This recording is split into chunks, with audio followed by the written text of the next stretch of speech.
Welcome, everyone. Thank you, Elena.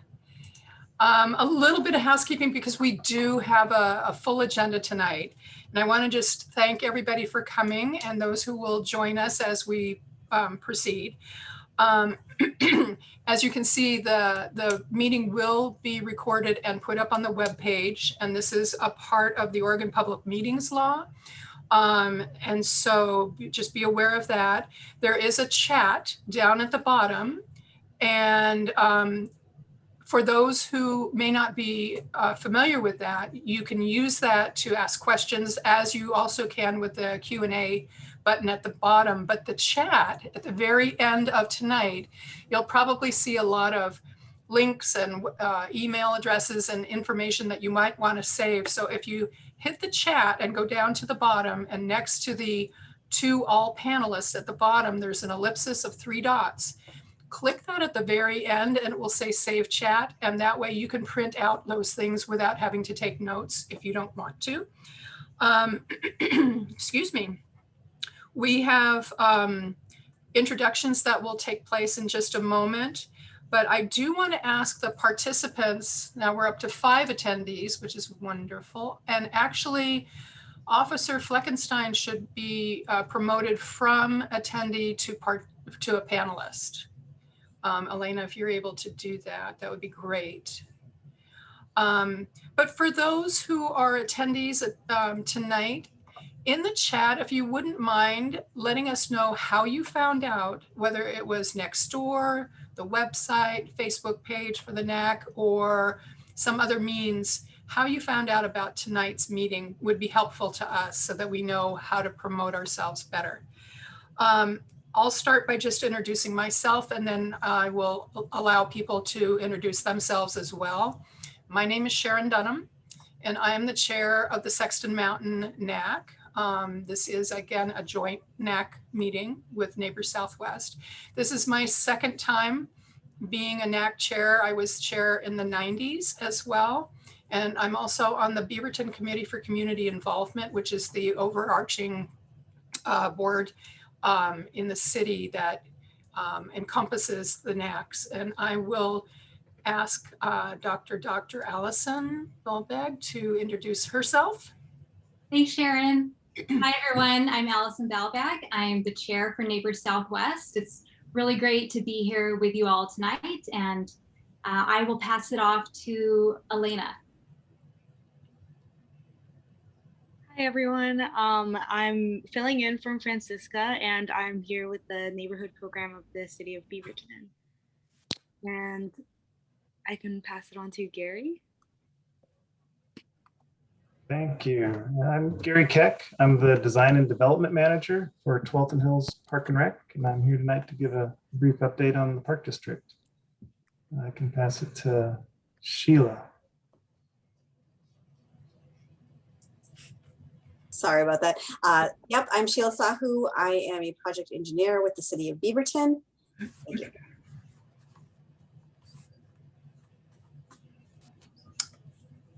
And how about Officer Fleckenstein? Hi, good evening. Officer Paul Fleckenstein, obviously I'm a police officer with the city of Beaverton.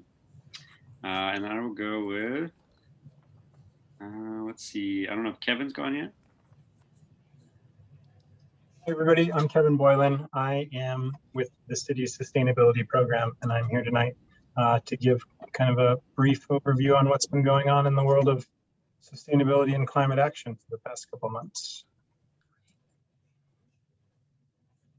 And how about, let's see, who do we have? Oh, David. We don't see you though. Yes, hi. Sorry, my camera isn't enabled on my computer. That's okay. Thank you for having me. My name is David Marciniak. I'm with the Willamette Water Supply. So we are here tonight to give an update on our project that will be coming through the NAC area. And I brought a few friends with me as well who will co-present. We'll do some more introductions later once we get into our presentation. Wonderful.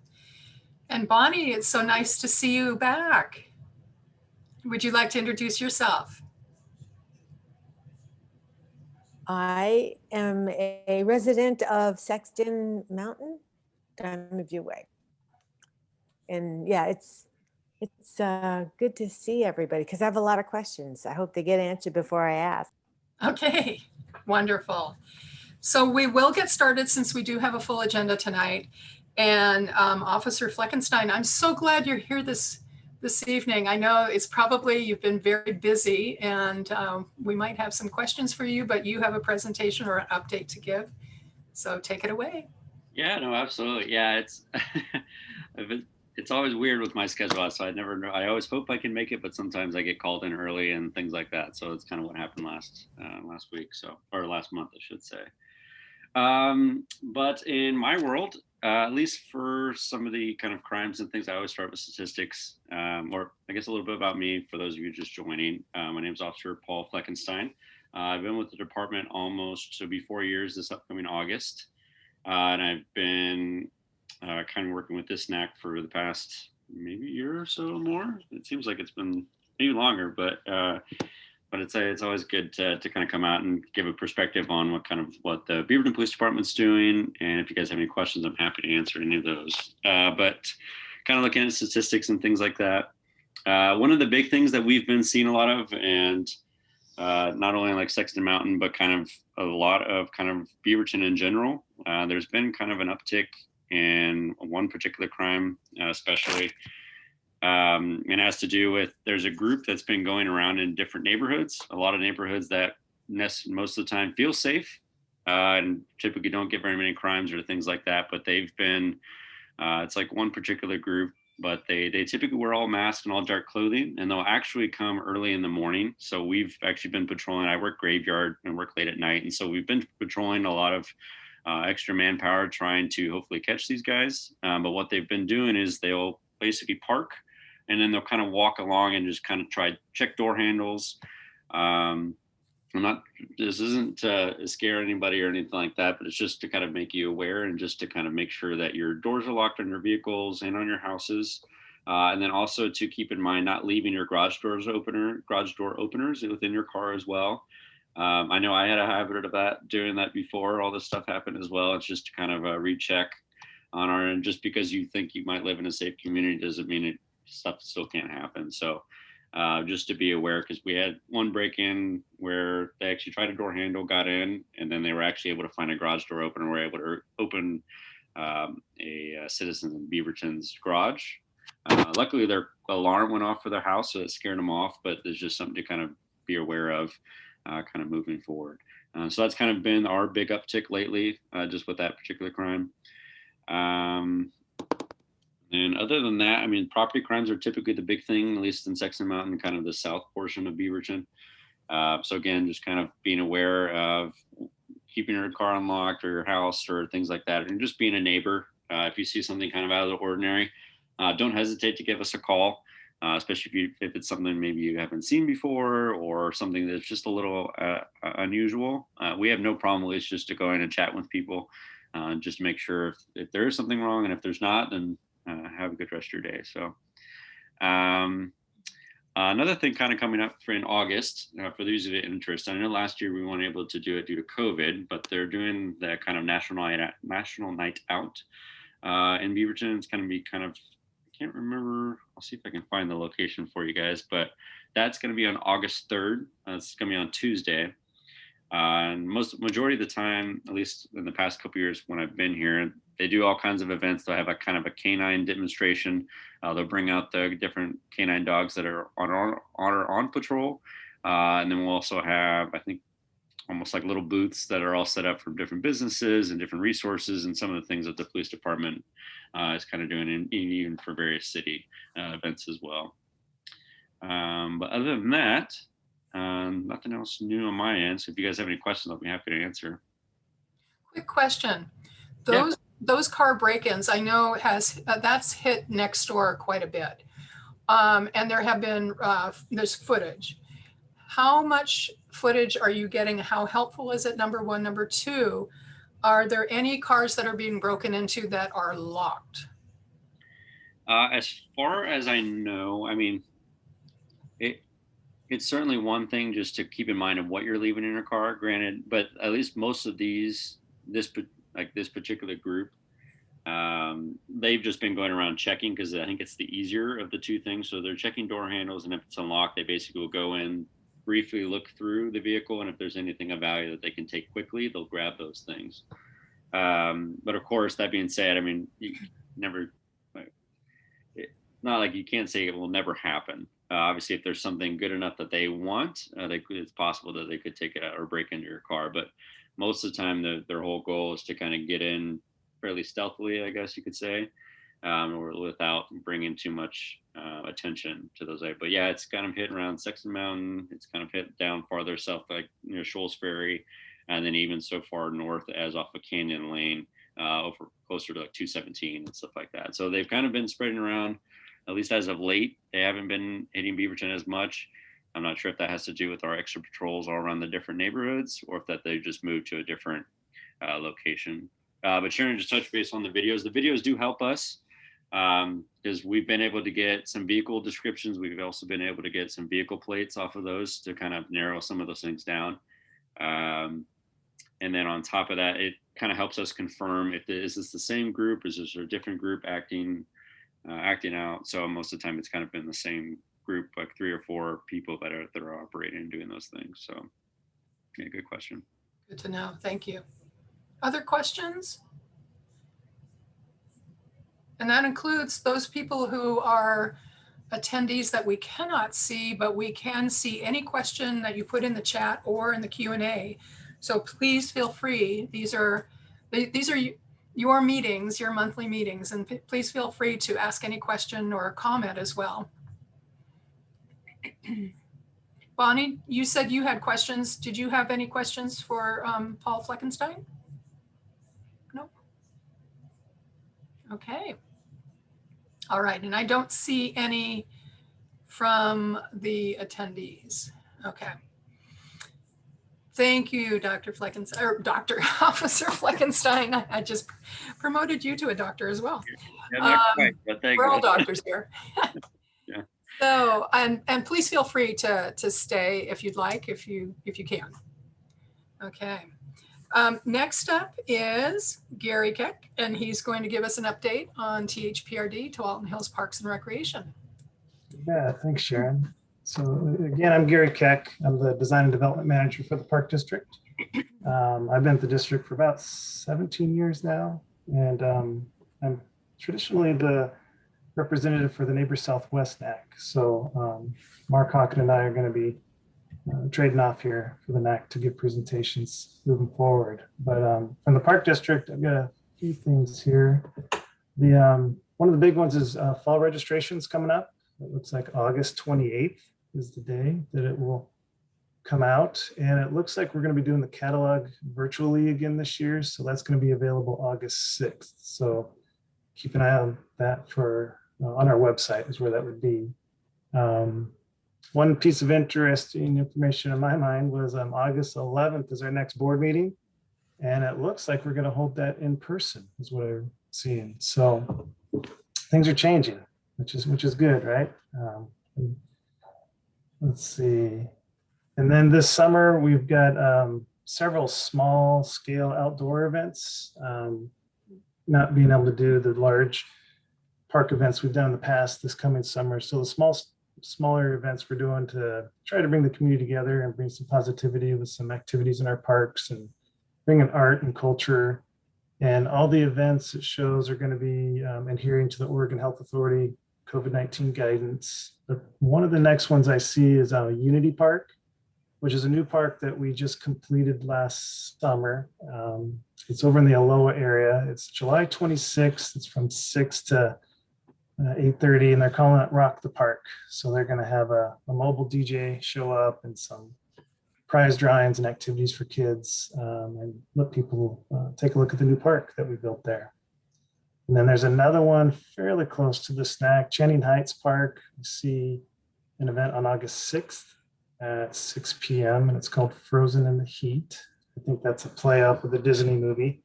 So if you want to come to that, feel free. And then I did see there's an activity. It's tomorrow. They're doing Walk With Me again, where you can show up at any certain trails we'll have the community show up and you can walk with your neighbors, and an instructor will be there too. So the next one's tomorrow. I see it at Garden Home Rec Center, and they're going to walk the Fennel Creek Trail, is what it says. And then from my world, as far as park planning goes, we do have a new trail that we're planning right now from the West Side Trail to Sexton Mountain Drive. So it's right there in front of Sexton Mountain Elementary. If you've been by, you've probably seen that a lot of the blackberries are cleared through there. We had to have the surveyors come through and get the grades for us. But the trail is going to provide that connection from the west side and all the neighbors in that neighborhood to right there in Sexton Mountain Drive. And it's about 0.1 mile. It's a 6-foot wide gravel trail is what we're going to put in. We're in the community engagement process right now, so we're seeking input from the community. We recently held a virtual open house, and the recording of that meeting is available on our webpage. If you go to the parks webpage and look for new projects, you'll see that on there. And we have another one coming up August 18th, so there'll be information sent out on that pretty soon. And Sharon, I'm pretty sure as the chair, you'll get an invite for that. Okay. Construction on that. So the plan is finish up public engagement, in August, and then go to our board in September to get the concept plan approved. And what that does is gives us permission to start going after permits and doing all the more final designs, the construction documents and whatnot. So we're anticipating construction in summer of 2023 right now. And then another one that's in the neighbor southwest area, South Cooper Mountain. We're working with many developers down there right now on a lot of projects, but there's one in particular down there by the new high school. Just to the west of it is Wish Camper Development Partners is developing 2 sites there. And one of the sites is called Blackbird Farms Development. And they have a series of parks in there, 3 small parks and a trail that we're working on. And we've got a survey out right now. It's on our webpage if you'd like to take a look at it. One of the parks, we're looking for some input from the community and what type of activities that we want to see in those parks. So the survey will be up on the website until August 1st. So if you get a chance, take a look at that. And we'll see some of the planning going on there. And then construction wise, just to let the group know, Conestoga is fairly close to this NAC, and the pool and the locker rooms, we're going to be shutting down August 2nd through December. We're going to do a full renovation of the pool area, replacing the deck, overhead lights, the underwater lights, redoing the pool tanks because they've met their life. Yeah, new paint job in there. And then we're going to redo one of the locker rooms and turn it into more family changing room style changing spaces. And then we're putting a new slide in because that slide there has met the end of its life as well. So it's going to be a nice addition for that pool. So once we do that, just so everybody knows, there still is open swim available at the Aquatic Center, the Aloha Swim Center, which is an outdoor pool in the Aloha area, and Somerset West Swim Center, and they're another outdoor pool. And then classes will continue at the Aquatic Center as well. So just keep that in mind. And then lastly, just those of you who are interested in volunteering, check out our webpage and see what might interest you. It looks like I see several community garden work parties coming up in the next 2 weeks. One at HMT, and then another one I thought was, I don't know where the next one, Schiffler Park, I think. So if you're interested, take a look at that. And that's what I got. I can take any questions. Gery, you have a comment from one of our attendees that said, super, and this is from Tiffany Danley. Okay. Super excited for the new trail. I have a 6-year-old daughter who will use it to walk to school. Oh, that's great. That's good to hear. Instant feedback right there. And would you mind, before leaving us, and please stay for as long as you can. You've got the web. Yes, thank you. The website just appeared on there. I just popped that into the chat, Gery, and just for folks attending tonight, the survey for the South Cooper Mountain Park that Gery mentioned, it's on that homepage for the THPRD.org website that's in the chat. As well as the other things that you mentioned, Gery, as dates and and times of the other activities and things that you said, correct? bet. Okay. Yeah, that's all on the webpage. Yeah. And Sheila has a question for you as well. Just a confirmation. So you said the pool at Conestoga is going to be closed starting August 2nd. So that affects campers currently. Mhm. Okay. Well, I don't know what programs are going on in the pool area, Sheila, but we're going to do the construction so we can coexist in the building. So if you have summer camps that are not related to the pool, those are still going on. So they're not going to shut the building down. They're just shutting the auditorium down. Access is going to go through the splash pad and not through the building for construction. No, I'm just thinking about how sad my kid's going to be because she can't play in the pool like she is currently. Yeah, I know. So Yeah, if she's and the in- splash pad will be down too, because that'll be our access into the pool, so we could keep the building open. So I'll let her know. yeah, but Break when it we're down done, it'll be really gently. cool. When we're done, it'll be nice. We'll have a new slide, and there'll be a couple more play elements in the leisure pool for the kids. So it'll Well, be that's nice. good. Yeah. Okay, thank you. You bet. And Gery, one thing that you'll know from me each month is, okay, where are we at with Elsie Stewart? I just got the Sentinel and it said that Elsie Stewart will be opening in September, as opposed to the previous comment, which was closed until further notice. Is that still the case as you know it? No, I don't know, Sharon. I can look into that. We have a meeting this Thursday, a leadership meeting where they're going to give us an update and stuff like that. Okay, So I can shoot you an email if you'd like when I find out. that would be great. I'm just curious because with the board meeting on the 11th, the catalog going out on the 6th and registration on the 28th, as one of the art instructors there, I haven't heard a word. So I'm just curious. Yeah, I don't know. Maybe that's because they're doing a rolling opening. You know, maybe they're not opening everything right at once. I don't know though. That would So, make sense. Yeah, so I'll take a look at that. I'll send you an email. Okay, great. Thank you. Does anyone else have a question for Gery? Lots of exciting things happening with THPRD. Thanks, Gery, for all the info tonight. You bet. Thank you. Okay, and I'm going to turn it over to Alison to introduce our next speaker. Yes, next up on our agenda is the city update from Elena Wu. Hi again, Elena. Hi, everyone. So July news from the city. First, the 2021 to 2022 fiscal year budget was approved. The budget was adopted at the June 15th City Council meeting and begins July 1st. The budget is approximately $441 million, which is $10 million less than last year's. The city's overall tax levy rate for operating purposes remains the same as the prior year at $4.23 per $1,000 of assessed valuation. The budget reflects completion of several capital projects and anticipates revenue from stimulus and other programs such as CARES funding, the American Rescue Plans Act, and the Water Infrastructure Finance and Innovation Act. Notable expenses include construction of the Patricia Research Center for the Arts and district serving public parking garage, housing affordability programs, sustainability efforts, and water and street improvement, which you can learn more about at beavertonoregon.gov/budget. And I'll put all of these links down in the chat after. Save water for this summer. In Beaverton, water consumption is its highest in summer, often doubling or even tripling. Reducing outdoor water use has the biggest impact. Water smart by adjusting sprinkler heads, watering in early morning or late evening, and watering less often or for shorter cycles. Visit beavertonoregon.gov/water for a fully listing of water saving tips, including indoor conservation and how to stop leaks around your home.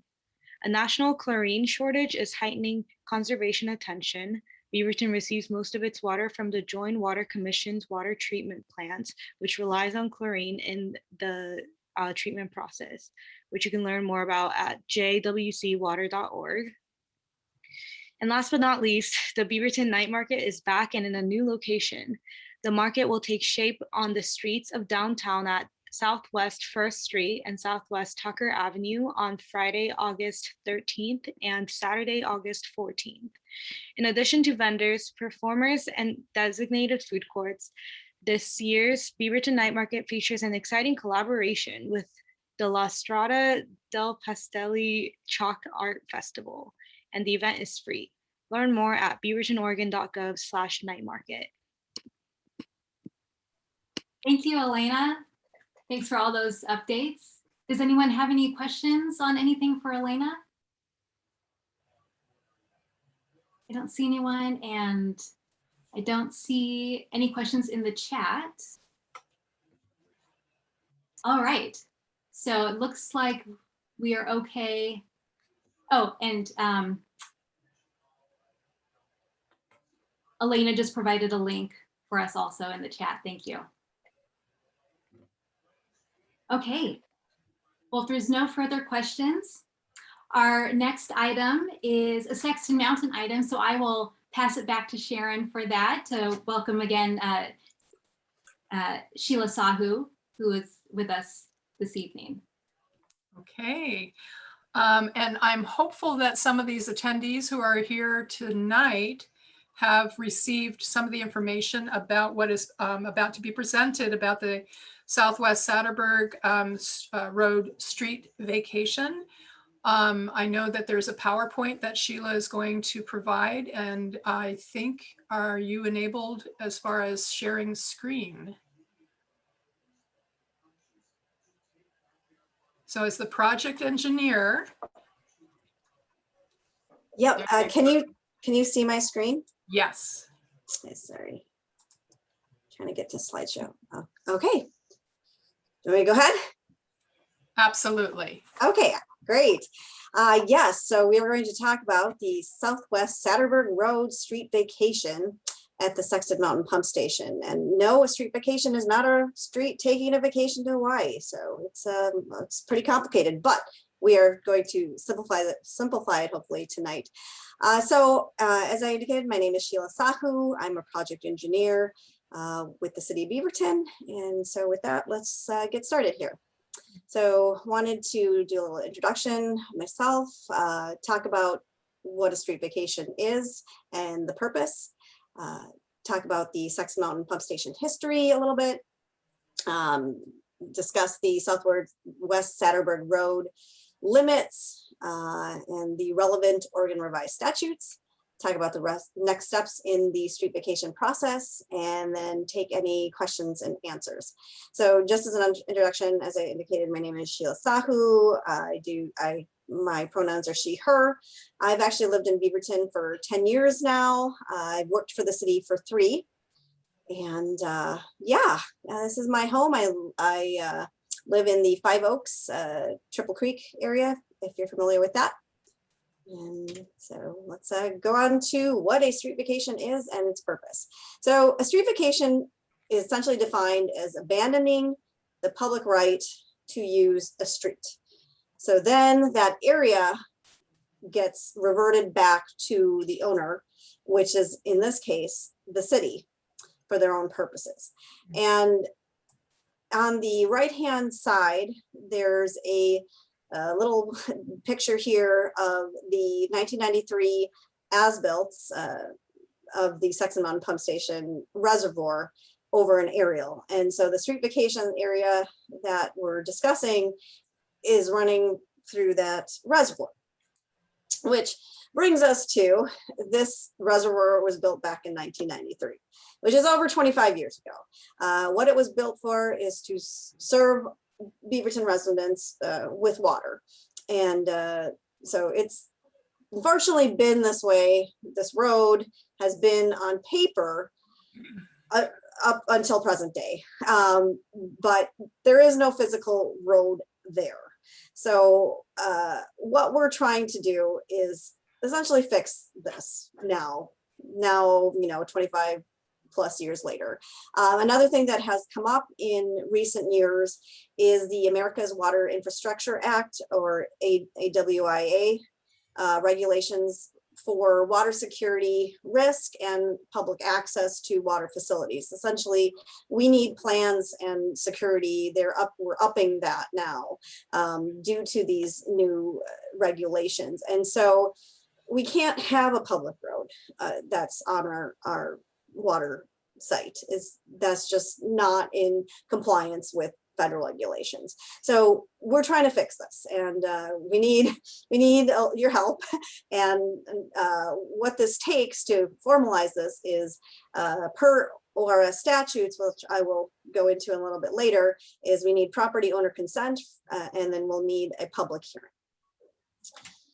So a little bit about this history. This slide here shows a lot of the work that's has been done. As indicated, the reservoir and pump station were built in 1993. There's been several upgrades since that time to the existing pump station starting in 1999, and we've already completed or close to completion of phase 1 of the Sexton Mountain Pump Station. That should be finishing up actually, hopefully this month or early next. Solar panels were constructed on top of the reservoir back in 2015, and the new pump station that we're putting in will be constructed adjacent to the existing pump station, and that'll be constructed in 2023. And as you can see, this is it's actually south. This is an upside down picture, but the pump station and solar and reservoir are south of the Sexton Mountain, THPRD Sexton Mountain Park, which was constructed in 1995. So very close to the same time as the reservoir and pump station. Okay, so now we're going to go into some of the information that's been sent via mail to property owners within the limits of the property consent, which I will also discuss in a little bit. So we provided a legal description, and for in Exhibit A and Exhibit B, we're showing, I'm highlighting here what that street vacation area is again. And I do want to point out that this actually does extend into Southwest Murray Boulevard a little bit. So then the relevant or Oregon revised statutes, the first one I'm going to talk about is property owner consent. I just highlighted a bunch of things in the statutes that that I feel are important. So if we desire to vacate any part of the street, we need to file a petition. So this petition requires not less than 2/3 of the real property affected by the street vacation. And then it stipulates various distances from that area, which is 200 feet. And I will, if you look in the upper right-hand corner, I've drawn this out, what this box is, but it's 200 feet laterally from each side of that that street width, and then it's 400 feet from beyond each terminus. And so that provides that rectangle in red. And if you figure out which tax lots those touch, is what you're seeing on the bottom picture there. And so that's about 46 tax lots. It is 46 tax lots. And this is a little outdated, but I should have updated it, sorry. We're actually closer to like 26%, and 2/3 is 67%. So we're only 1/3 of what we need, unfortunately, right now. So hoping that this presentation will help anybody that's still trying to figure out what this is and why, the government is asking you for your signature. So then if we do get the 2/3 property owner consent, then we move forward into a public hearing. And there's all sorts of regulations on that. We have to publish in a newspaper once each week for 2 consecutive weeks. We have to post signs that indicate notice of street vacation in the area that will be vacated. It talks about fees, but I want to let people know that we are paying everything. The city is paying everything related to the street vacation. It will not affect property owners. Well, what it will do is it'll benefit property owners. We're going to have our maps that are up to date, and then we'll also have water security, which obviously benefits the neighbors and frankly the entire city. But if we don't get consent, unfortunately, this process, you can't go forward. So the next steps is we're hoping to obtain 2/3 property owner consent by the end of this month.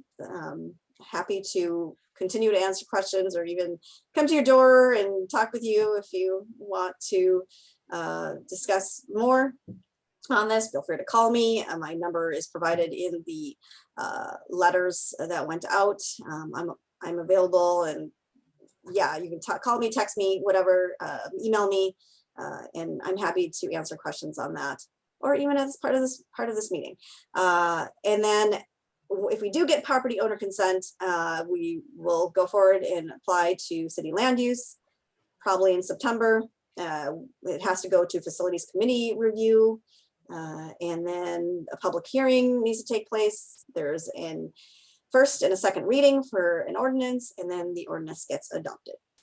On the right-hand side here, I just provided a little snip of the land use application criteria, and it has like 7 different, it's a checklist of 7 different things. But the only thing I really want to point out here is, yes, you have to meet statutes, but we also have to make sure we're not impacting fire, police, or emergency services. And I think that's one of the biggest things. Our transportation engineer, has to understand it as well. So I've already done a pre-application meeting, and everybody in the city who would weigh in on this was there. So I don't see that as an issue at this point.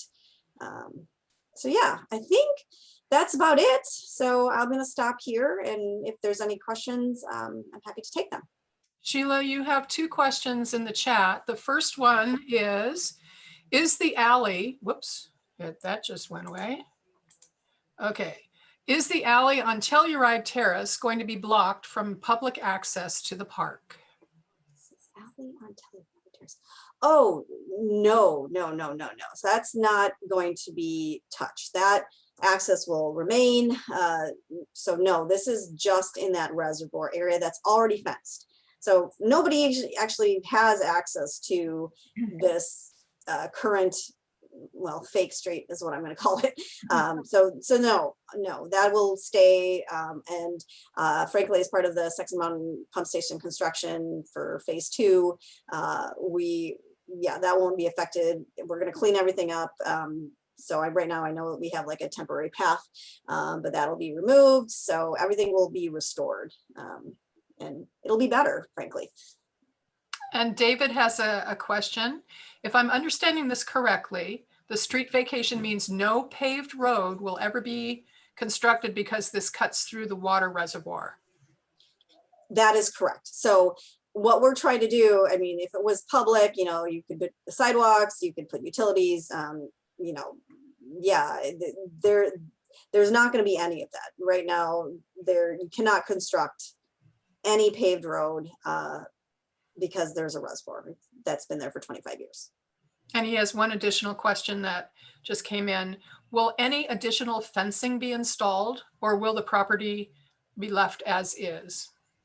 If the fence is in good condition up there, there shouldn't be any changes to the fencing around the reservoir. I will say that we are changing the fencing near the pump station, which is farther north of that reservoir in phase 2, because we'll be expanding the building and we have to expand out the city fencing accordingly.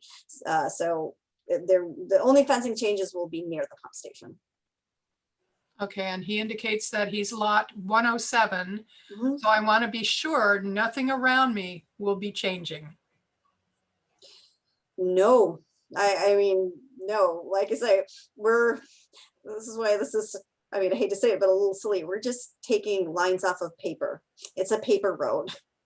So that's, I mean, that unfortunately we had to go through an entire process that includes property consent to take lines off of paper. That is what we're doing. And David said, good answer. Okay. So now B has a question, and I'm going to tag on to that question as well. The question is, if you don't get 67% of the property owners consenting, do you just try again later? But my question is, and I think we discussed this before, as in traffic calming, if you reach out to all of those people who you need to reach out to by you know, by the jurisdiction. If you do not vote, that equates to a no vote. Does the same situation occur here? And then with B's question about if you're not hitting your 67%, are you just going to try again later?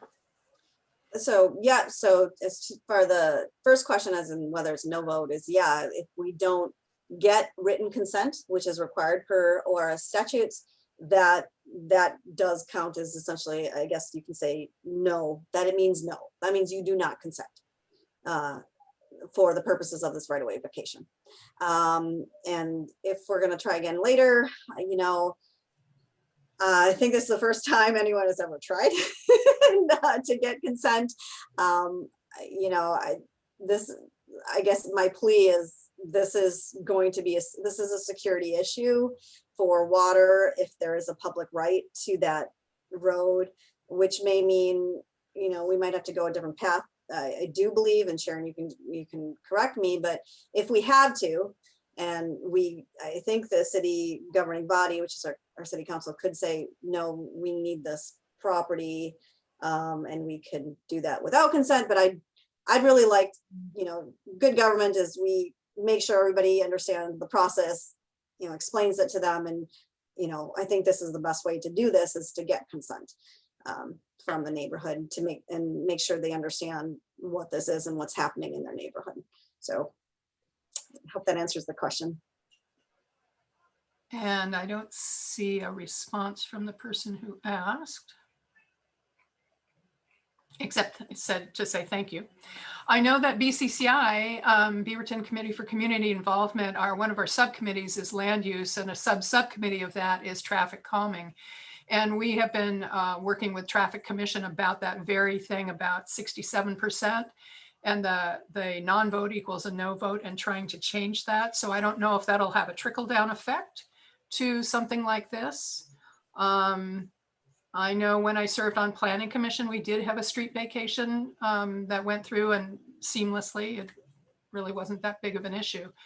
But hopefully this is not as big an issue either, because it is, like you said, erasing something off a page. So yeah. And I did, just to let you know, I walked that neighborhood, and of the list that you gave me, I think I hit 22 people. Oh, wow. In one form or fashion, and actually got somebody who signed on the spot. And I put that envelope in the mail today. I love it. Thank you so much. Absolutely. Any other questions for Sheila? Sheila, I have a question. Sure. If the consent doesn't happen, how does that affect the actual water facility and the use in the city? So would anything change, right? That's really the gist of it. You know, we'd still be operating as we do. It would still technically be a public right of way that's fenced, and there could be no public that actually can access it because it's a water site. So, you know, it wouldn't change, but I know I talked this over a little bit with our water lead, Dave Winship, a little bit beforehand, but when you can't completely stop people, I mean, that's what we're trying to do, is, you know, this is still public. So I guess technically we couldn't stop somebody from trying to claim public right. And that's why this is important, is we need, because of this, the water security issue, we need to make sure that we've dotted the I's, crossed the T's, that there is no public right. I don't know if that answers that question. Mm-hmm. Yes, thank you. Thanks for the info. Other questions? And that includes our attendees, who are, I think we have 7, of which 2 had weighed in. Okay. So hopefully, Sheila, I'm hoping that you're going to realize an increase and a bump in that number. please feel free to reach out to me again if, and I'll compare notes with you offline of those people I talked to and those people you still haven't heard from, because some say the ones that did say they sent in were not reflected as having been sent in on that spreadsheet I got from you. So I'm hoping, Okay. yeah, I'm There hoping was a that- couple more. Shoot. Oh, that's interesting. So Huh. we'll compare notes offline. Okay. Yeah, absolutely. That'd be good to do. Okay, wonderful. Thank you so much. Thank you. It was a great presentation. Did you already do yours at City Council? I already told you about that. Yep, they had a lot of questions, technical ones that on power and water flow, which I mean I mostly fielded, but yeah, it was good. It's good to get engaged counselors, right? Especially on hydropower. So by the way, sorry if whoever's listening here, we're putting hydropower. It's one of the first, it is the first pump station in the city to have a hydropower system. And so Sexton Mountain Pump Station, which is phase 2, that's getting constructed. And yeah, so there's a lot of interesting things going on, innovative things, good green things, green power things that are going on for renewable energy in the city. And actually, I think that's a good tie-in to what Kevin, oh no, he's later, but he will talk about all the good things that the city is doing for sustainability later on. Absolutely, that's great.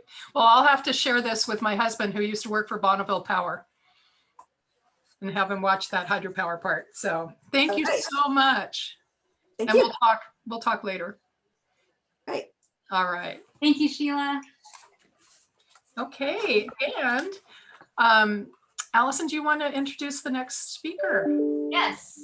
Our next item, we have with us David Marciniak from Tualatin Valley Water District, and he will be presenting on the Willamette water supply system construction and a traffic planning update related to that. So welcome, David. Wonderful. Thank you very much for having us. We appreciate it. And Sharon, I did get your message there, played a little phone tag with you, but you recalled correctly. Yeah, it was about 2 years ago. We were before this NAC. It was the summer of 2019. And I think was it at Big Al's? It was. We missed Big Al's. Yep. This is a lovely forum, but Big Al's is Big Al's, and it would be wonderful to be back there again. All right. I will do some introductions real quick. I brought with me, and I don't know if you can enable their microphones, maybe Brendan Robless, so he'll speak for a while once we get to some of our technical content. And also Stacy Revay with City of Beaverton. City of Beaverton, as we'll speak in a while, is a very large stakeholder and partner on this water project. And we'll go into some detail on that in a while. So I'll do my introduction first. So my name is David Marciniak.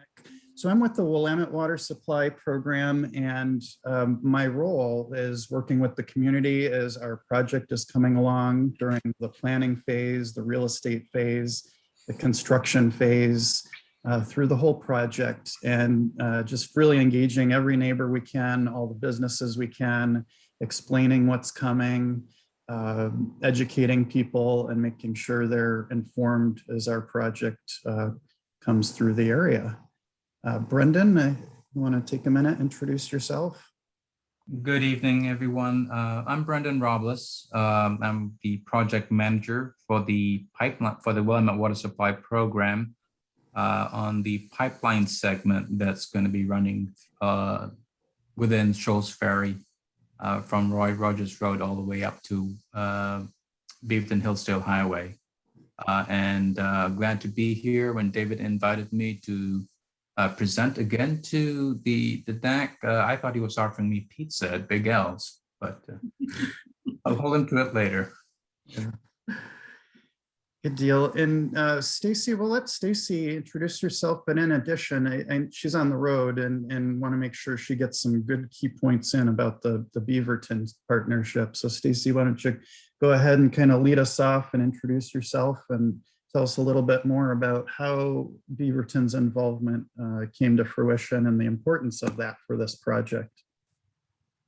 Okay, perfect. Can everybody hear me okay? Yes. Okay, great. Thank you everybody for being here this evening. My name is Stacy Revay and I work for the city of Beaverton, Public Works and Engineering, and I'm part of the team that does capital project public involvement. So I'm working a lot with David Marciniak, especially on this wonderful NPE project. So one thing just to kind of mention, and then we'll talk a little bit more about this later on in the presentation. So basically, this is a very important partnership for the city of Beaverton and Willamette Water Supply Program. Again, this is a 16-inch, the 1.1 and 1.2 is a 16-inch line that's running 3.5 miles in length.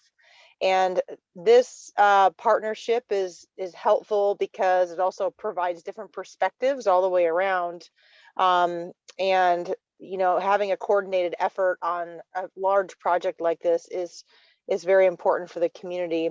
So basically, I'm going to kind of just talk a little bit about the location of this. So one of the projects here, the proposed 16-inch water line does form a resilient exterior loop of the city's water system, and this is east of Highway 217. Again, that's a 16-inch diameter pipeline that will be owned and operated by the city of Beaverton.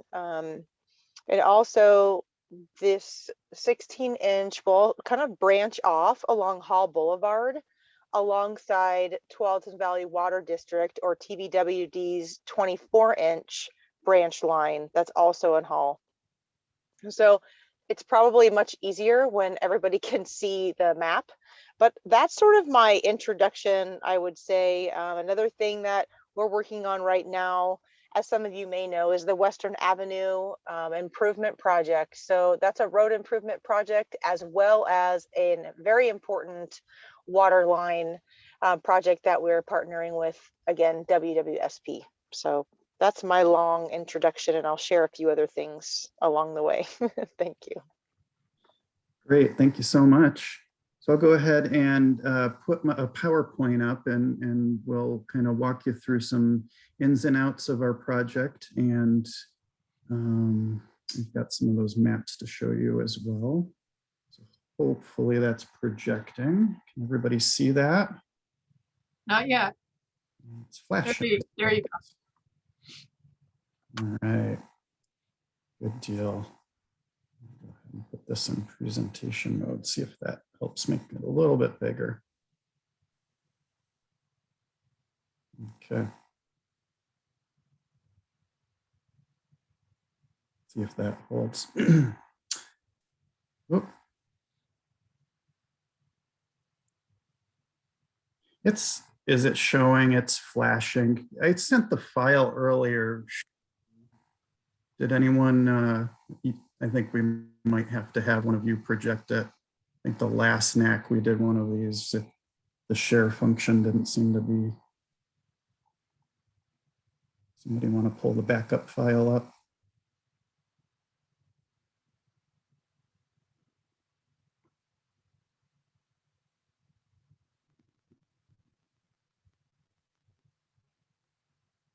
Can you hear me? Yes, David, if it doesn't get resolved, we can still see the slides. It does have the subset of all of them on the left-hand margin, which I know shrinks it down, but it's still doable if there's no other option.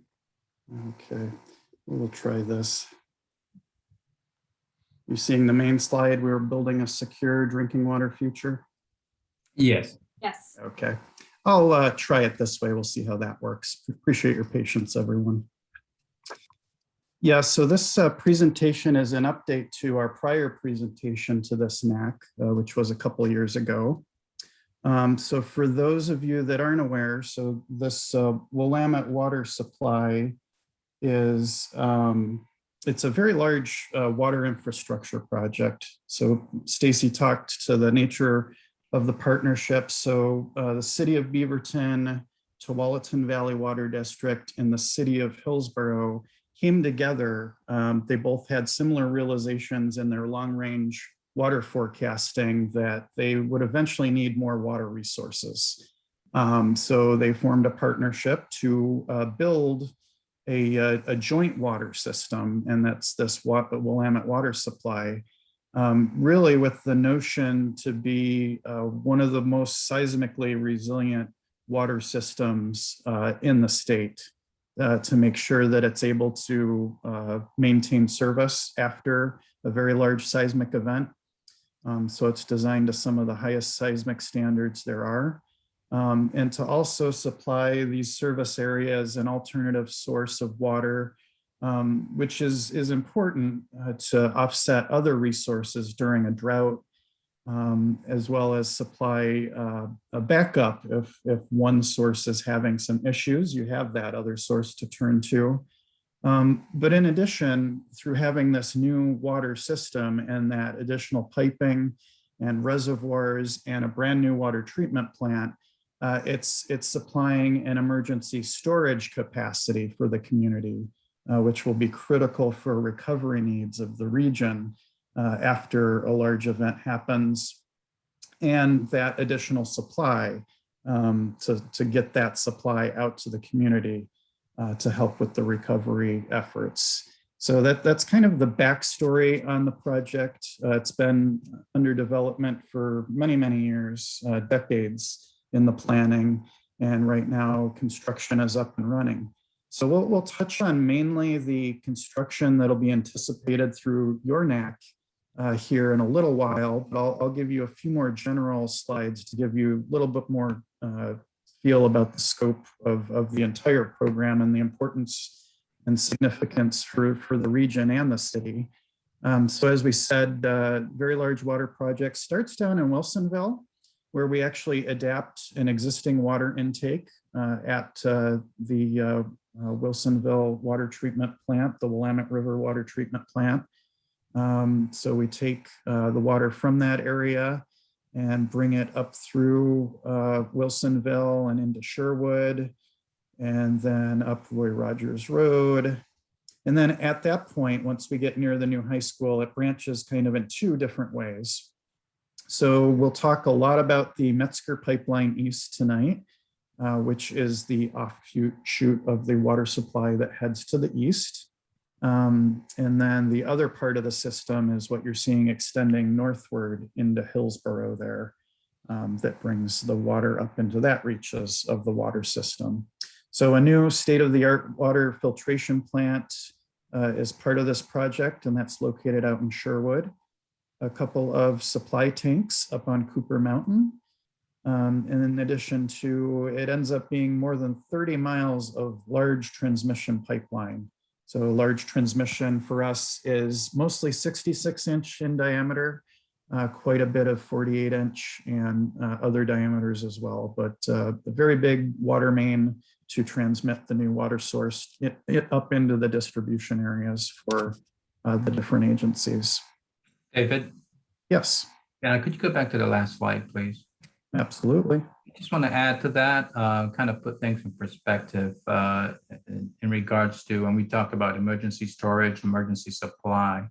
The entire system, including the treatment plant, is designed to shut down upon realization of an earthquake, the big cascaded subduction zone. Valves will turn up and will protect that line from any potential leaks in distribution systems, which may not be as robust. And within 24 to 48 hours, everything will be capable of going back online to provide emergency supply, relief, restarts. There will be 30 million gallons of storage within the reservoirs, as well as 20 million gallons within the pipeline itself that will be protected and kept safe for recovery purposes. And that is not just, in my mind, it's not just a Beaverton, TVWD, Hillsborough benefit, it's a regional benefit to everyone within this area to be able to have that emergency supply. If I'm not mistaken, we had put up a slide back at Big Al's where the New Zealand earthquake in 2011 They went Right. to 100 days, over 100 days without water. Mm. So that's one of the key components of the system, is making sure that there is a protected, safe drinking water supply for recovery. Yeah, absolutely. Critical need.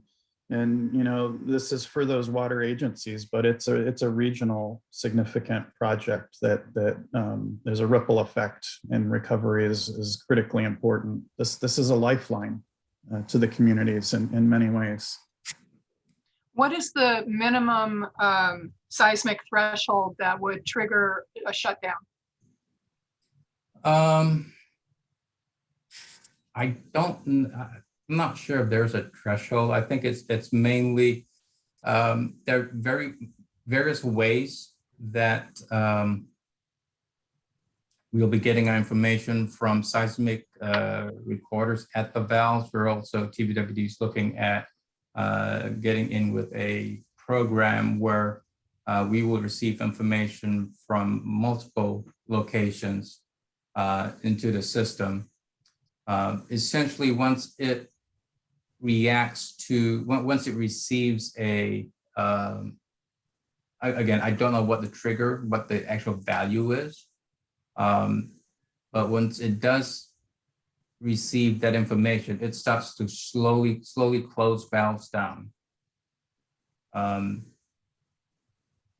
Unfortunately, I'm not involved in a lot of the programming side of it. I'm more on the pipeline side of it, so I really couldn't give you that answer. Our system is designed to survive the, like I said, the Cascade Subduction Zone earthquake, which is a magnitude 9. It will survive that. We just want to make sure that the reason for the valves is to make sure that we don't, if distribution systems go down because of the earthquake, those valves close and protects the water. So we don't start, we don't lose water through distribution systems.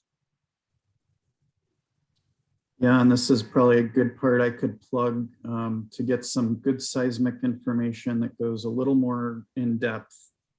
We have a YouTube channel, so you can go to, you just enter Willamette Water, and we have a couple videos on that channel that speak to the seismic resiliency. So you can click around and find those. There's one, we did a tour out on the raw water facility site, which is the intake. And we go into some of the importance of the seismic stabilization that we're doing out there. And then there's another one in particular where we have some of our seismic experts speaking in the video just to the critical importance of seismic resiliency for water systems, and how this water program for the agencies is truly on the forefront of planning for emergency needs for seismic resiliency. So there's a couple good resources there people can look for. Thank you. If you'd like, I can hunt that information down and get that to you if you need it. I will say, beyond the seismic valves, the seismic alarms, the system's also designed to register pressure and flow. So if there is an excessive drop of pressure within the system, those valves start to shut down as well, until the operators can figure out what's going on. Thank you. Great. So schedule-wise, here we are in 2021. As we said, this has been several years in the making. So this kind of gives you an idea of all the planning that goes into this. So we're well through our permitting, almost done with a lot of our real estate. Most of our design is wrapped up now, and we're in that construction phase, getting everything built out. And the goal is to be in service in July of 2026. Another important part of the program for us, we really want to make sure we're appealing to the local businesses out there and providing that local stimulus through our construction and design and just all the different services you need to support something like this. And we track a lot of the metrics that come through on every element of our project. And 93% of what we have spent on the program has gone to a local company so far. So that's $231 million plus to the local economies. So local to us, we consider anything within a 50-mile radius of our project. So that covers a lot of businesses that are out there. And we expect that number to grow. So it's certainly something we like to keep in the forefront as one of the benefits of our project as it moves forward.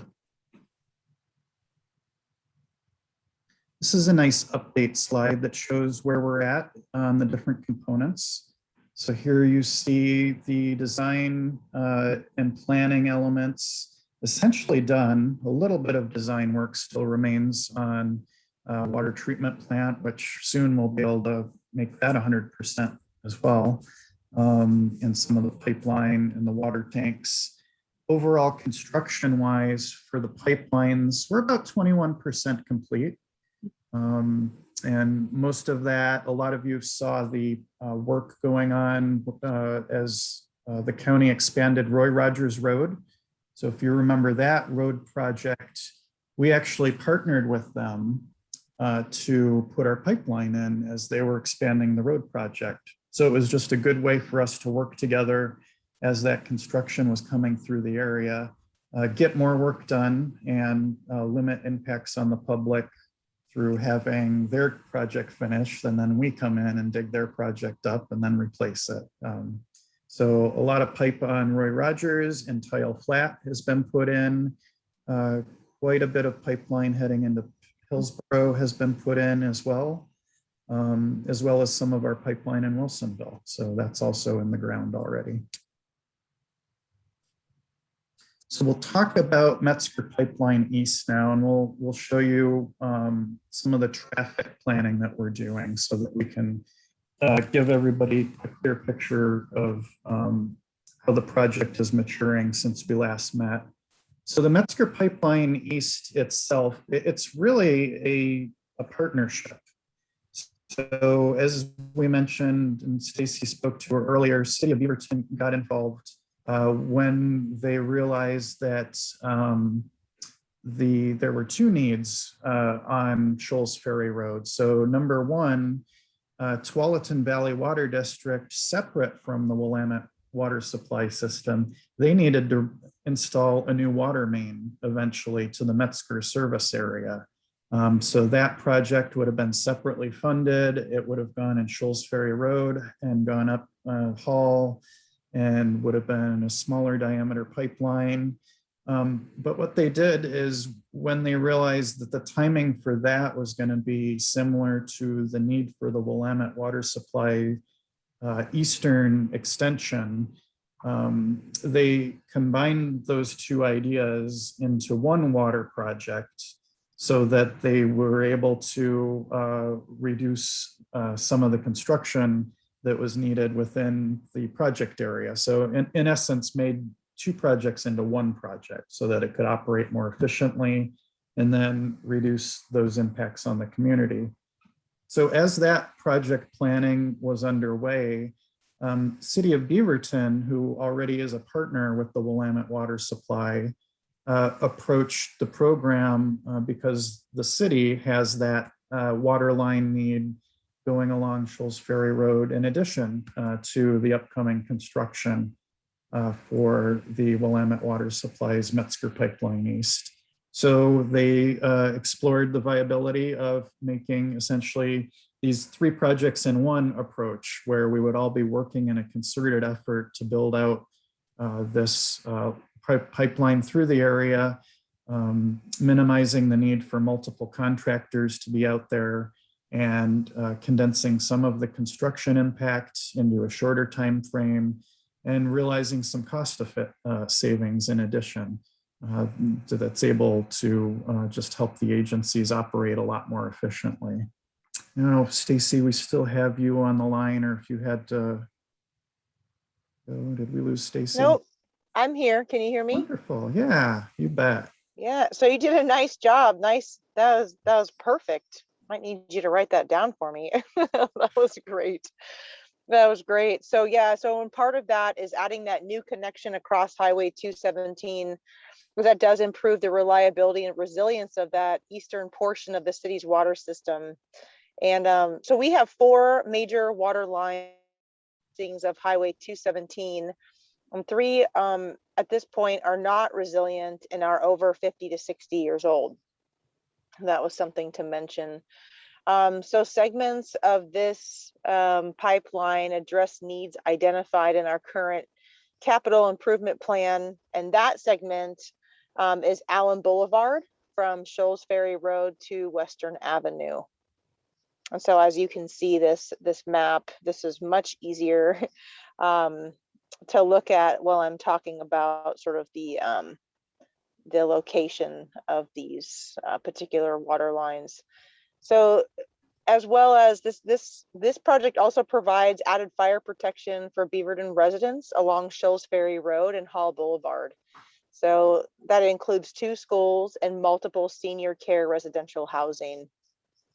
Joint design and construction of this project is an opportunity, as David had just mentioned, for overall cost savings and reduced disruption to the public compared to having separate construction for each of these projects at different times. So that's why this coordinated effort is really so important, to make sure that we're doing all this in one concerted effort so that we're not really, quite honestly, tearing the road up multiple times. And that's also very costly. So cost savings is big on that one. Also a half-mile long branch pipeline, Hall Boulevard from Shoals Ferry to the intersection where Olson Road is. So that's great because it provides a means to interconnect to the TVWD, Tiger Lake Oswego, Joint Water Commission, and the Portland water sources. So that also greatly increases the supply options for the city in an event of the seismic event or an emergency.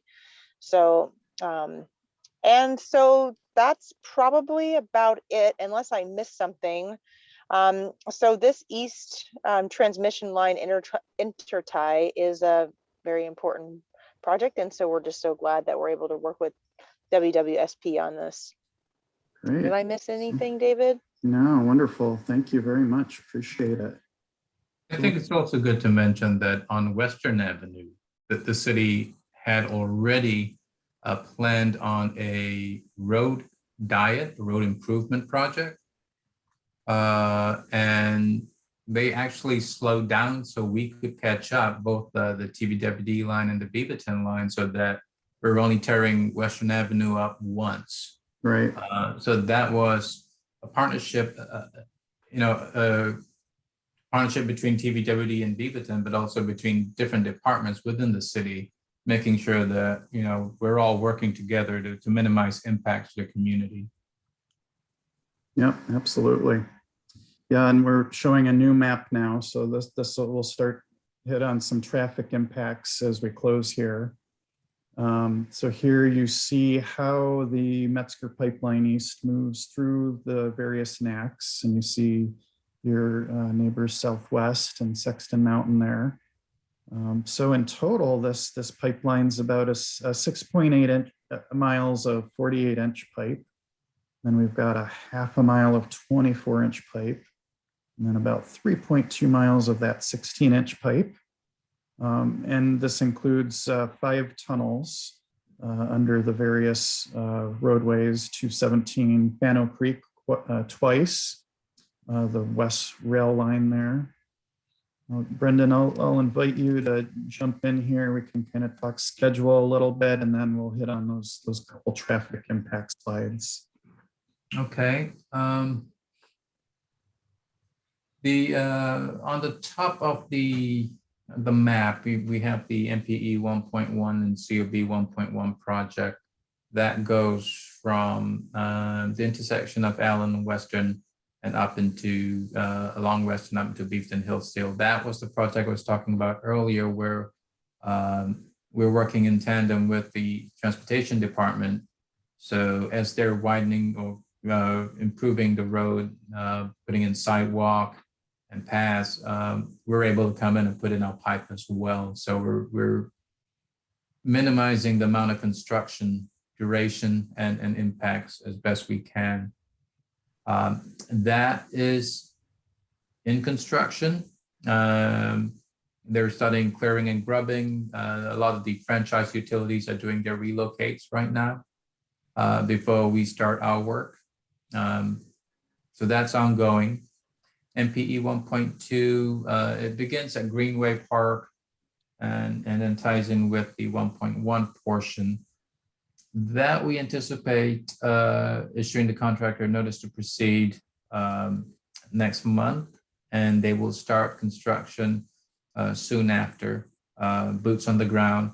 And they'll be primarily concentrating around Highway 217 first, getting a few trenchless crossings in. And the reason for that is we want to get in and out of ODOT's way, because ODOT will be doing a lot of work on 217, the on-ramps, off-ramps. So we're working with ODOT as well to make sure we're not stepping in each other's toes, trying to coordinate our schedules. So that anticipate work to start around that area in September, August, September. And that's after that's done, that's when we start moving down the Greenway and possibly up at the same time up Shoals Ferry. The one project closest to you, that's the MPE 1.3. That is only does not have a Beaverton 16-inch line. The 16-inch line goes from Greenway Park all the way up to Beaverton Hillsdale and on Hall. So this is just the TVWD's 48-inch line. We're looking to bid in the fourth quarter 2021, and construction would be the second quarter of next year. So each of these is a different phase of construction here, is what you're seeing. I'm going to cut in here for just 1 second. We've got about 3 minutes left before the next presentation. Is that I see that there are 5 more slides that I'm seeing, but I just wanted to give a heads up here. You bet. Brendan, why don't we, we'll skip a couple of these. Yeah, go to the profile. I think this is the most important. One of the things, what we're trying to do is maintain traffic flow as much as possible. And where we can, we have a pipe in the middle of the road. That will be a construction zone. And unfortunately, we don't have graphics that show the back end of the truck. So just so you know, it is two-way traffic. It's not 4 lanes of one way. And as you can see here, where we are able to, we plan on maintaining as much traffic as possible, 4 lanes. We may skinny it down to 2 lanes, 1 way, 1 lane, the other, depending on traffic volumes, the time of day. And in situations where we have the pipeline on one side of the road or the other, this is what we have planned, where we'll have, again, imagine 1 red truck going the other way. Again, the intent is to maintain as many traffic lanes as possible and skinny it down only when the traffic volumes are low enough. As you all know, Shoals Ferry is a very, very, very busy road. And for some reason, everyone decided to put pipe in the ground there. So that pretty much is our plan as far as traffic goes. Any questions on that? I know that there is a comment here that I share with Bonnie Chung, and that is the thanks for the coordination and efficiency of all the entities working together to make this much more efficient. Bonnie, I share your sentiment there. It's terrific when entities like that can work together. She did point out where other places like San Francisco might not be the gold standard, but here we are able to pull that off, and it's wonderful. Yep, absolutely. And David, would you mind putting that link in the chat or the email address for folks who may have additional questions? I sure can. Yes, we have a web page set up with a lot more detailed information, and I will put that in the chat. Great, thank you. You bet. Are there any other questions from folks? I don't see any more in the chat for now. So thank you so much to David, Brendan, and Stacy. We really appreciate your presentation. Thank you so much. We appreciate Our you. pleasure. Thank you very much for having us. Thank Hope to see you at Big L's. Yes, hopefully we'll reconvene at Big Al soon, yes. Well, thank you so much. And with that, I will, Sharon, would you like to introduce our next presenter? I'd be thrilled to. And I'm going to keep the introduction very, very short because I'll let Kevin really do most of the talking here. But I do want to say that this is really timely with having hydropower, having this water supply system, having things that really affect our climate. And as I was listening today to the news about how the fires in California are affecting the air quality in New York, that is quite stunning. And so with Beaverton Climate Action, the task force, and with the Climate Action Plan, I am going to hand it over to Kevin to give us an update on what's going on with the city with those two things. Thank you for coming, Kevin. Thank you for having me. Good evening, everyone. I'm going to attempt to share my screen. And when I usually do with the presentation, everyone else disappears. So just give me like a verbal heads up if something is going wrong.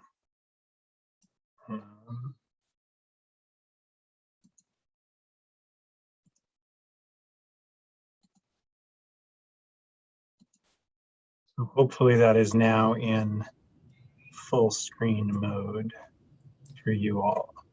Yes, except that did you just advance one more? There you go. I just went backwards, sorry. Yeah. Okay, so thank you very much for inviting me this evening. I would just start with a little introduction. I'm Kevin Boylan. I'm with the city's sustainability program. And yeah, I chose this photo here because A, I think it's really cool, and B, it just makes me think of all the things that need to come together to make something like that happen, and is a demonstration of what can be possible when we have that kind of collaboration that you all were just discussing a moment ago. I have a background in construction and in natural resource management, so anything that combines those two things like this photo here speaks to me. But tonight I'm going to speak to you all about Beaverton's Climate Action Plan and what's been going on in the past couple of months. And I'm going to start with just a quick background because I'm not sure of everyone's level of familiarity, but it's always nice for a quick refresher. So how did we get here? This is just kind of at the risk of an oversimplification, right? Emissions drive temperature increases, which drive impacts.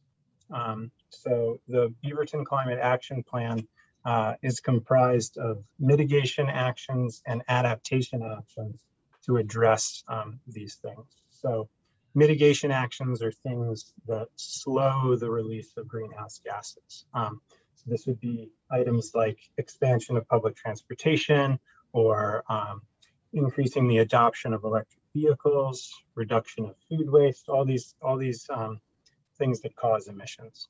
And then adaptation would be dealing with or minimizing the impacts of what's on its way or in many cases already here. So things like improved stormwater management, responses to drought, impacts from wildfire risk, etc. So the Climate Action Plan was adopted in 2019 after a while of development. It's comprised of 86 actions in 5 categories. These are the 5 categories that it deals primarily with: consumer choice and waste, buildings, energy and urban form, transportation, natural systems, and community well-being. This is the plan. It's available on the city's sustainability webpage. So beavertonoregon.gov/sustainability. And you can find the climate action plan there with all of the 86 actions, and you can read through it. And there's also a report that was put together at the end of last year about the first year of implementation. It goes over some highlights as well as some opportunities for 2021 and beyond. The plan has two overarching goals, a community-wide goal and a city operations goal. The community-wide goal is 100% reduction of greenhouse gas emissions by 2050. And the city operations goal is to have carbon neutral city operations by 2035. And this is just kind of a refresher. This is a little infographic of where emissions in Beaverton come from. So the colored bars there are the big emitters of food and everything associated with it, building, energy use, and vehicles. So those are the big emitters, and naturally those are the targets for the biggest gains. This is a little graphic I took from that first year report that I mentioned a second ago. During the first year of implementation, which was 2020, we reported on activity on 42 of the plan's 86 actions in these different, these are the different chapters here with those little icons. So that's the breakdown for that. And in addition to that, and in addition to those individual actions that are outlaid in the plan, there's a lot of work to be done and going on overall process and system change. So working to embed climate action into all of the work that the city performs beyond just stuff that I work on or the sustainability program works on, or items that happen to be mentioned in the plan. So really trying to embed that and weave it into things like the budget cycle, the decision-making process, and to instill a culture of asking the question, how does this affect X climate concern? It's like you look at a project and there's an instant knee-jerk reaction to say, well, what's this going to cost? And in financial terms, everyone's just trained to do that. So we would like the same thing, the same considerations to be given to what are the climate concerns for this project. So that work is really hard to point to, but it steps us closer to being able to balance these ongoing concerns about how climate interacts with the ongoing work that the city performs and the vision for the city in general. These are the 4 key strategies that are identified in the climate action plan, just kind of condensed here: preparing for climate impacts, prioritizing equity, educating both staff and the public, and supporting broader policy and action. And so speaking of broader policy and action, you all strike me as a group that keeps up with the news. So the environmental legislation, there's a lot of environmental legislation that happened in the recent session that just closed at the end of last month. And so I just kind of wanted to go over some highlights. City staff worked really hard to support a lot of legislative priorities in the past session. These are just a few of the ones related to the sustainability program, and ones that we're excited will open the door for items for us to work on in the coming months. So the first is HB 2021, which calls for 100% clean energy for the state by 2040. And one of the items within that we were really excited to support and looking forward to working on will be the allowance for the creation and the development of a community-wide renewable energy program. So I'll talk more about that in a minute when I get to things that are upcoming. But this bill now allows that to happen and circumvent some other stuff that we were waiting on. And then we have HB 2180, which calls for new commercial and multifamily complexes to now require 20% EV capable parking, and a provision for localities to go above and beyond that should they choose to. So that's great news. New commercial and multifamily complexes, with a couple caveats, will now be required to have 20% EV capable parking. HB 2165, also dealing with EV, expands EV access by removing the rebate program sunset and allowing for better equity considerations. So more people who need the rebate to purchase an electric vehicle can actually get it. It also furthers investment in infrastructure charging by the utilities, and requires 50% of that investment to benefit low-income, BIPOC, and rural communities. And then finally, SB 582 is the Recycling Modernization Act. And so this has a lot in it, mainly a statewide list to streamline what is actually recyclable and what is not, and standardize it throughout the state, increasing accessibility for rural and apartment complexes to recycling services. And notably, Oregon and Maine, the first in the country to now shift the burden of responsibility and the costs of recycling these mostly plastic products from the consumer to the producer.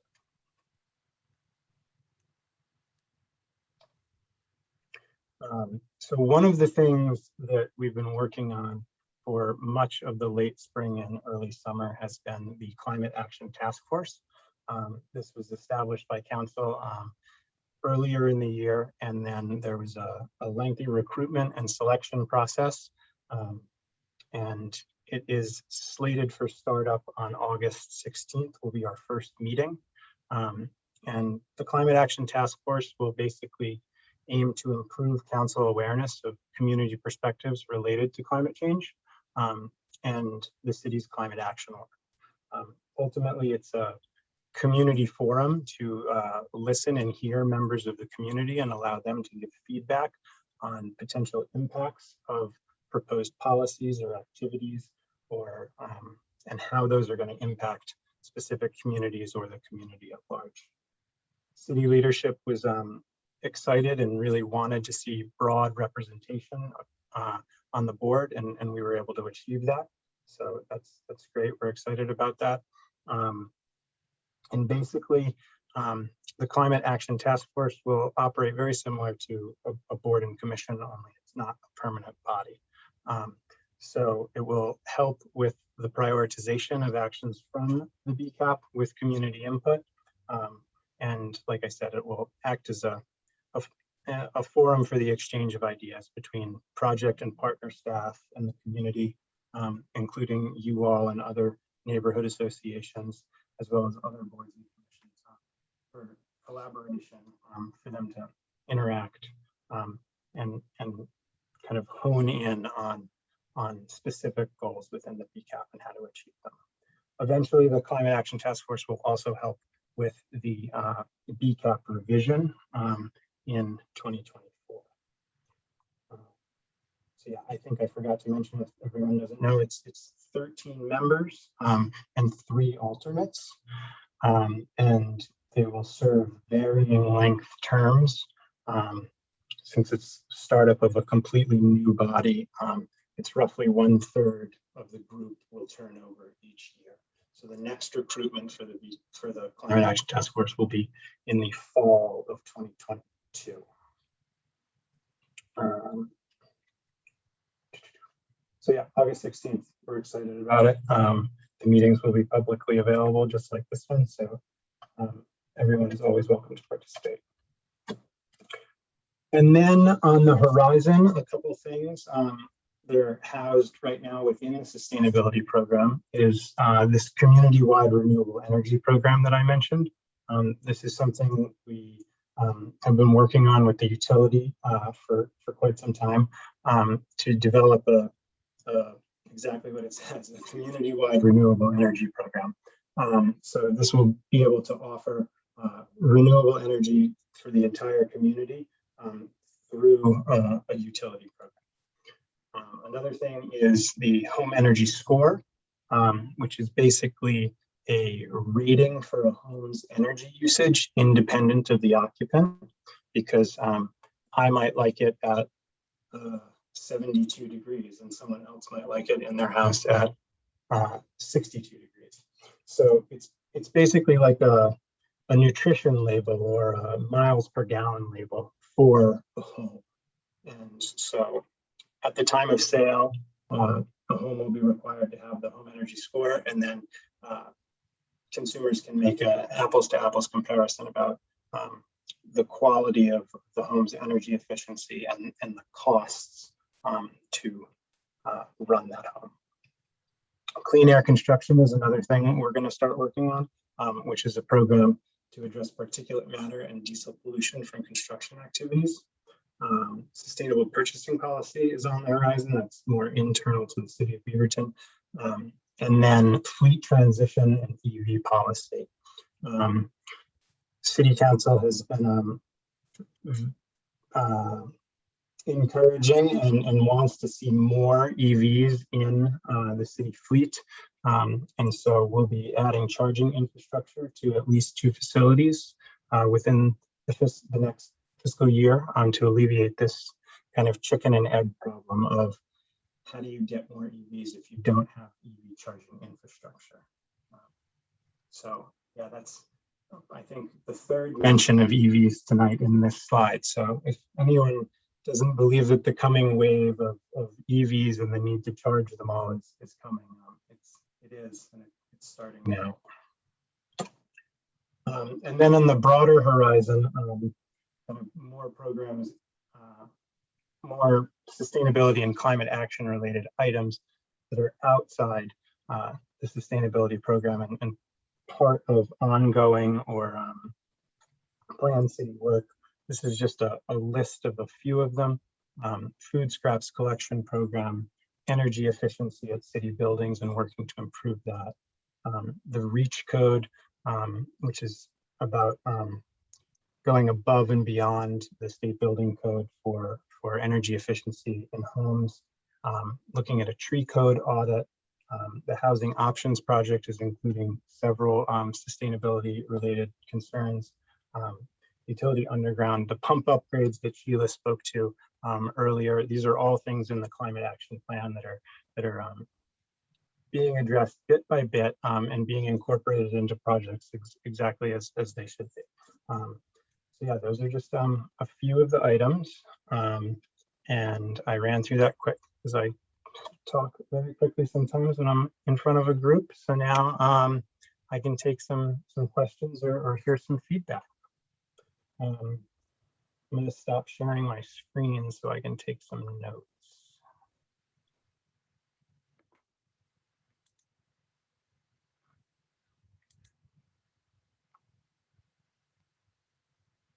I'm looking in the chat. I don't see anything right now.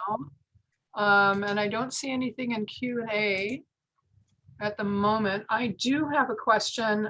You answered one of them about the task force meetings being open meeting law. I know is going to make it available for everyone. So hopefully that can be put into the chat and how to access that. Are you familiar with a master recycler program? I know Portland has one. I was informed about it with the work I'm doing with Beaverton Downtown Association. Is that something that Beaverton wants to expand upon or adopt? I am familiar with the Master Recycler program, and I know that several of the participants or members in it reside in Beaverton. I didn't mention the Climate Action Challenge, the Beaverton Climate Challenge tonight, but we formerly ran a climate challenge with a group of master recyclers that live in Beaverton. So I don't think they have a specific chapter, but I know that they do work within the area. I don't know if that answers your question. Thank you. And I think that Sheila had a comment about she's doing an EV incentive research paper right now for her MPA, and she's going to get you her paper. Excellent. I look forward to checking it out. That's wonderful. And Bonnie asked if you can talk a bit about the permeable cement, and is this something that Beaverton is considering? Sure. So permeable cement and just different materials to increase infiltration of water and reduce runoff. It's a strategy to reduce runoff. And is this something Beaverton is considering? I can look into this. I know that it is one of the low impact development strategies that is in the Clean Water Services Manual. But I will find out about how it's determined whether or not it's used or not. Because yeah, that's a great way to both reduce runoff and it applies to urban heat island as well. So I can look into that, Bonnie, and I'll get you a better answer. Other questions for Kevin? I'm curious about wood burning, you know, especially within homes, if there's going to be a shift from, not everybody has access to natural gas, but there was a presentation and I do not remember there's either an acronym or an alpha numeric kind of thing about the whatever is put out by the burning of wood in the environment. I can't remember now. But is there something as an incentive for new home construction to avoid doing wood burning? That is a good question. New home construction to avoid wood burn, like not installing a fireplace or a wood stove in new home construction. We converted our wood burning fireplace to natural gas for that, for that reason. Okay. Yeah, I can look in to see what incentives are out there. I don't think the city has an incentive right now, but there might be incentives available through other organizations to promote that kind of efficiency and air quality improvement. Okay. And I know that there's an incentive for, I did buy an electric vehicle and PGE has a non-peak hour rate that you can apply for, which considerably drops, you know, because I'll run my kiln at night, but I'll also charge my car at night at a much less kilowatt hour price. Yeah, there's a number of programs on the PGE website. If it's convenient that everyone who lives in Beaverton is a PGE customer, so I can speak to it all at once. But there's a number of programs on their website that you can apply to for smart thermostats or for the EV charging or to meet demand at different hours. So I encourage folks to check them out. We try to promote them on the Sustainability Sundays feed on Twitter and on Facebook. I don't know if anyone follows that, but all this month we're from the middle of this month to the middle of next month, we're promoting Energy Trust of Oregon incentives for residential homes and tips for how to improve the energy efficiency of your home. I just wanted to jump in and I wanted to thank Bonnie for that great question about the permeable cement, since that's also such an efficient way and relevant way to recharge our groundwater table, and making sure our groundwater table is recharged is really top of mind now with climate change and increased fires too. So thank you, Bonnie, for the wonderful question. And I also see that Bonnie has a follow-up question in the chat. Bonnie, since you're on the panel with video and audio, would you like to ask your question in person?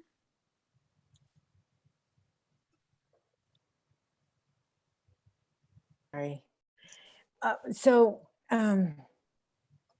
That's my computer.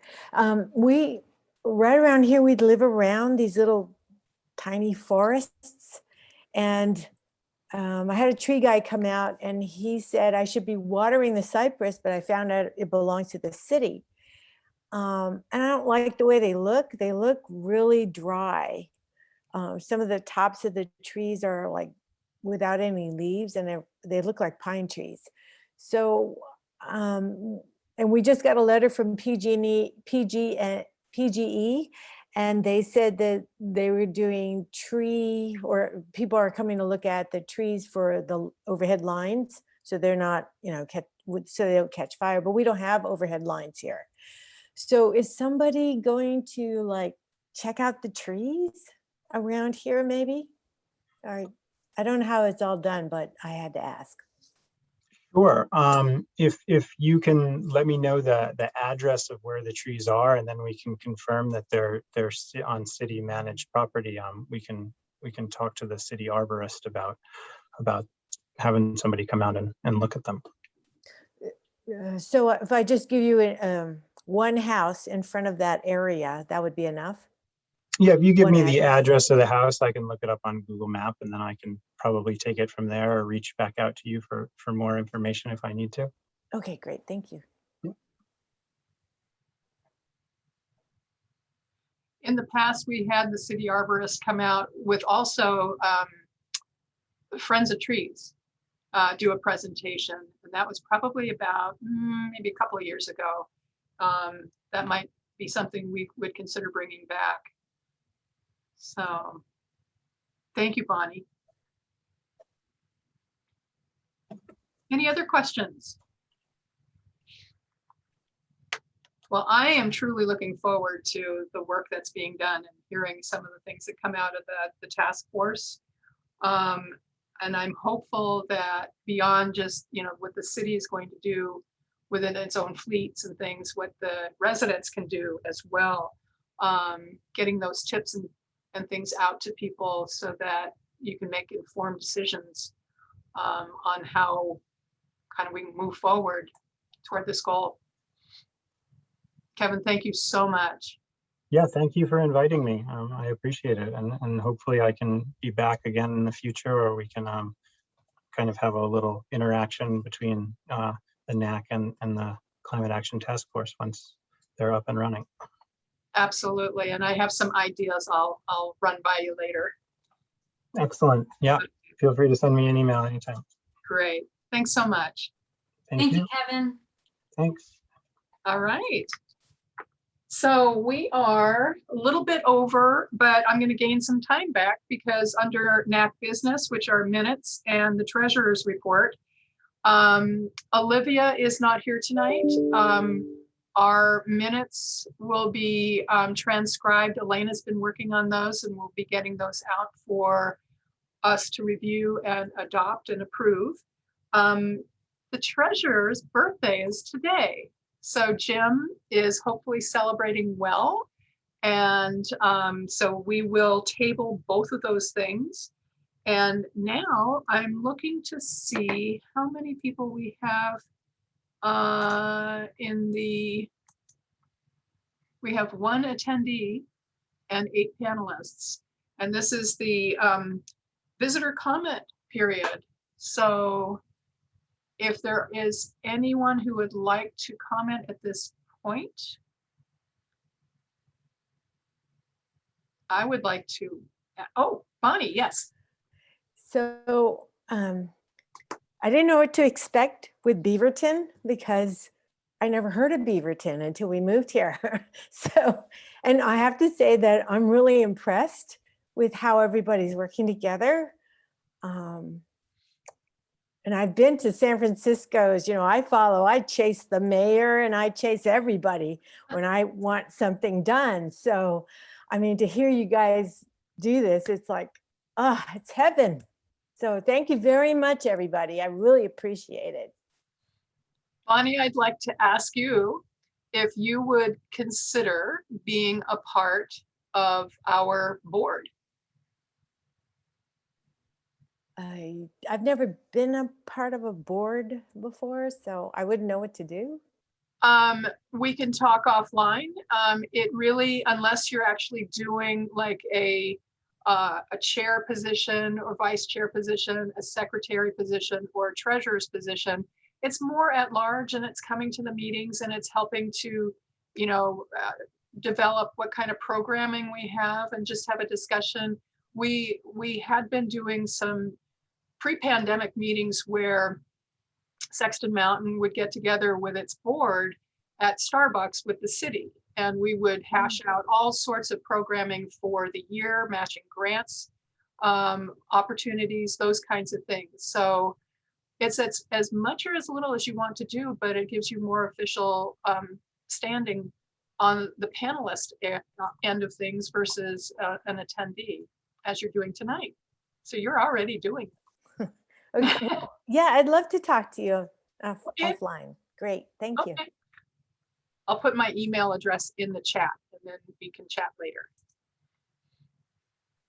Thanks for being such an engaged community member, Bonnie. We really appreciate it. Is there anything from anyone else as I am typing away here? Okay, now remember that you can go ahead and save the chat, going down to the end of the chat, going over to the 3 dots, ellipsis, and pushing the button that says Save Chat. And that will go into your own folder on your own computer. And it will capture all of the questions, all of the links and things that were provided tonight. So it is 8:51. And unless anybody else has other questions, comments, concerns, we are adjourned. Thank you everyone for coming tonight. Thank you, everyone.